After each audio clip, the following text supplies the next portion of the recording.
அடுத்து நம்ம கூட இணைய போற அடுத்த எழுத்தாளர் மெக்சிகன் மாநிலத்திலிருந்து நெல்லை அன்புடன் ஆனந்தி. ஆனந்தி, வாங்க ஆனந்தி. அனைவருக்கும் என் அன்பின் வணக்கம். செல்லும் இடம் எதுவாகிலும் நாம் வெல்லும் மொழி தமிழாக இருக்கட்டும் அப்படிங்கறத என்னோட தாரக மந்திரமாவே நான் எடுத்துட்டு இருக்கேன்.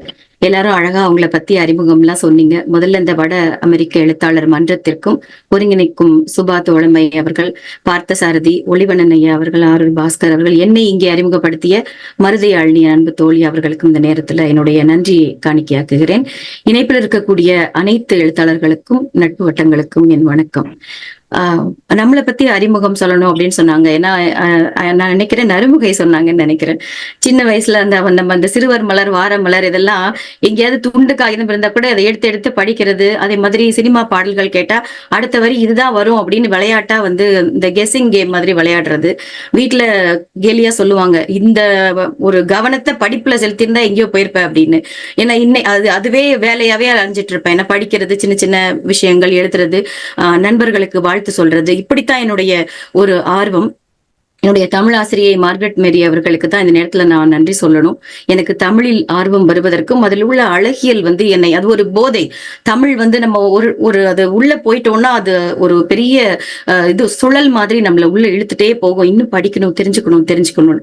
ஒளிவண்ணன் ஐயா ரொம்ப அழகா சொன்னாங்க, அதே டெம்ப்ளேட்லயே இருக்காதீங்க, அதே மாடல்லே இருக்காதீங்க. அந்த சரி வெளிநாடுனா ஒரு முத்திரை, அவங்களுக்கு அந்த இடத்துல நின்றுப்பாங்க, இப்படித்தான் எழுதியிருப்பாங்க, தாண்டி வரணும் அப்படின்னு. அப்படியெல்லாம் இல்லாம வெவ்வேறு முயற்சிகள் செய்யணும்னு நான் முயற்சி எடுத்துட்டு இருக்கேன். இதுவரைக்கும் வெளியான கவிதை நூல்கள் ஒரு 10. சிறுவர்களுக்காக என்னுடைய முதல் நோக்கம் நான் எழுதணும், முன்னால வரணும் அப்படிங்கிறது இல்ல. நம்முடைய அடுத்த தலைமுறைக்கு தமிழை கடத்த வேண்டும், அது ஒண்ணுதான். இங்கே தன்னார்வல தமிழ் ஆசிரியையா ஒரு 15 வருடம் இங்க உள்ள பிள்ளைகளுக்கு தமிழ் சொல்லி கொடுத்துட்டு இருக்கேன், நண்பர்களோடு இணைந்து. அதனாலதான் சிறார் இலக்கியத்துல ஒரு 4 திருக்குறள்ல அறத்துப்பால், வான்மழையே வா, இசைப்பட வாழ்வோம் வா, அதை நான் உங்களுக்கு காட்ட ஆசைப்படுறேன். அந்த புத்தகத்தை மட்டும் அதை சிறுவர் பாடல்களாக நான் எழுதியிருக்கிறேன். அது போன வருடம் அது வெளியிடப்பட்டது, தெரியுதுன்னு நினைக்கிறேன். அடுத்ததான் என்னை இந்த உலகத்திற்கு, எழுத்துலகிற்கு அறிமுகப்படுத்திய நூல் என்னுடைய என்னுயிர் நீ என்றோ. இது புது கவிதை வடிவத்துல ஒரு 100 கவிதைகள் அதுல இருந்து. அபிராமி அந்தாதி எனக்கு மனசுக்கு ரொம்ப நெருக்கமான ஒரு விடயம். அதனால அதனுடைய தாக்கத்தில் ஆனந்த அந்தாதி அப்படின்னு 4 வரிகள்ல கிட்டத்தட்ட 230 கவிதைகள் அதுல இருக்கும். தன்முனை கவிதைகள் அப்படிங்கிற ஒரு வடிவம்.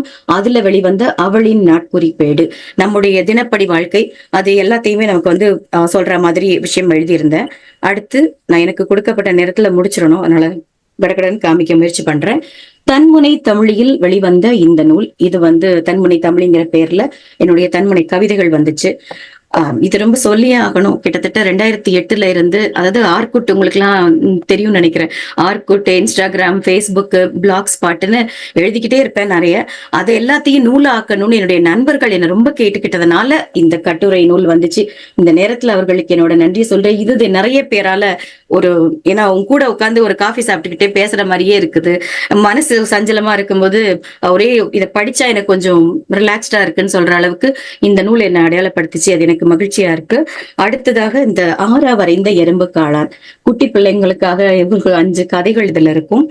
அடுத்து மரபு, வெண்பாக்களால் எழுதப்பட்ட இந்த முக்கூடல் வெண்பான்னு என்னுடைய 2 நண்பர்கள் அவர்களோட சேர்ந்து இந்த தொகுப்பு வந்துச்சு.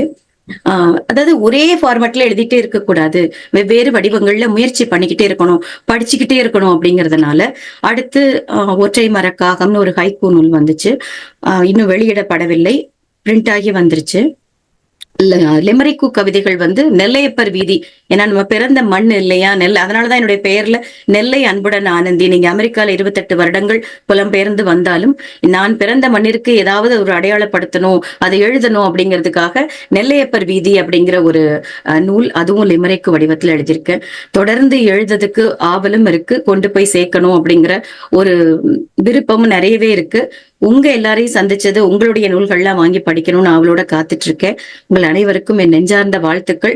இந்த அமைப்புல சேர்ந்ததுல நான் மகிழ்ச்சி அடைகிறேன். அனைவருக்கும் என் நன்றி, வணக்கம். நன்றிமா. ரொம்ப ரொம்ப சிறப்பா உங்களுடைய புத்தகங்களையும் கையில் எடுத்துட்டு ஒவ்வொரு புத்தகமா அது எப்படி வெளிவந்தது அப்படிங்கிறதையும் காமிச்சு அறிமுகப்படுத்திட்டீங்க. ரொம்ப நன்றி, மிக்க நன்றி. உங்களுக்கு வாழ்த்துக்கள். இன்னும் நிறைய நிறைய நிறைய புத்தகங்கள் எழுத வாழ்த்துக்கள். நன்றி தோழி.